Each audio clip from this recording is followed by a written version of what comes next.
Yo les amis, c'est Kazin, j'espère que vous allez bien. On va faire un petit bilan point d'actualité sur 4.5. Oui, vous savez, c'est la série qui va sortir au Japon, je crois que c'est début décembre, donc c'est quasiment demain.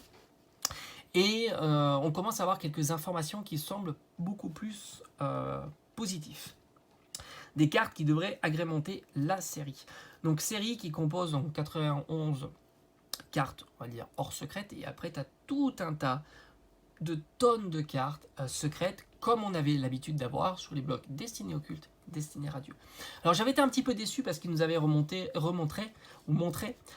des cartes shiny, donc petites shiny, on va dire ça passe, même si je pense qu'ils n'ont pas assez dépoussiéré le format.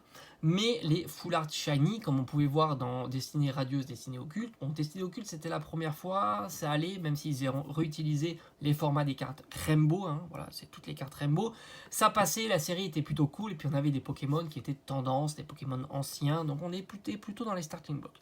Destinée Radieuse, on a été quand même assez déçus.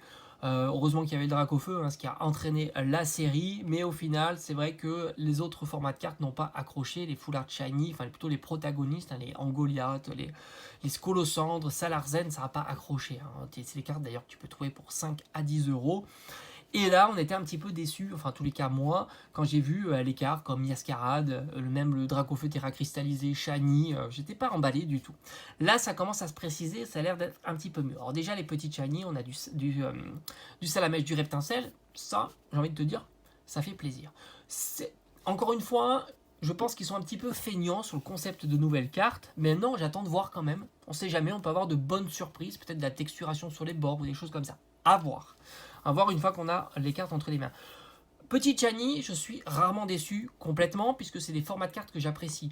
Les prismes, les petits Chani, les brillants, voilà, tout ça, je trouve que c'est un bon travail et c'est plutôt chouette. Mais là, c'est insuffisant puisque c'est redondant. En 4.5, on a eu ça avec 3, je crois que c'était 3.5 pour destiner radieux, je crois que c'était 7.5 ou je ne sais quoi pour destiner occulte. Donc on avait déjà vu ça, on était habitué. Maintenant, ça commence à se préciser, on a les SAR. Et là, ça fait beaucoup plus plaisir, évidemment. On a cette magnifique SAR de Mew X que je trouve incroyable, un petit peu cartoon, et bah, c'est plutôt sympa. Ils essaient un petit peu de dépoussiérer, donner un côté fun et ludique à la carte, et bah, c'est réussi.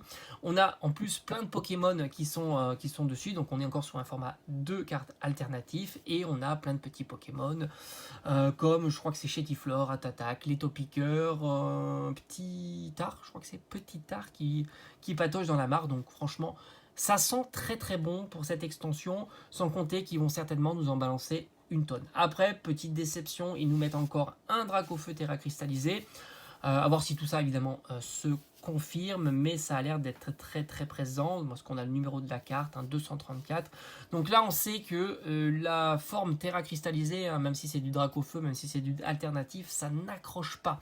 On a vu que la carte s'était bien crachée sur EV3. Et ça va continuer hein, pour 4.5. Mais j'attends de voir. Maintenant, je vois des améliorations sur cette série-là.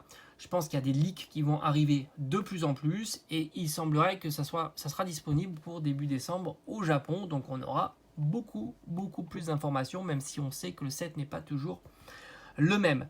Donc maintenant j'ai envie de dire wait and see. Il y a du potentiel sur cette série-là. J'ai pas été déçu sur Faille Paradox. J'ai même été agréablement surpris de pas mal de trucs plutôt agréables dans cette série-là. Je t'assure que si j'avais plus de fonds, je ferais plein d'ouvertures parce que j'aime beaucoup cette série-là. Mais il faut choisir. 4.5 va arriver.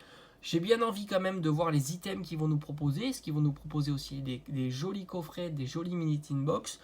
Donc j'ai envie de voir tout ça. Ça se précise un peu plus et c'est encourageant. Et c'est ça que je voulais vous partager sur la chaîne. Allez, je te dis à bientôt. Ciao, ciao.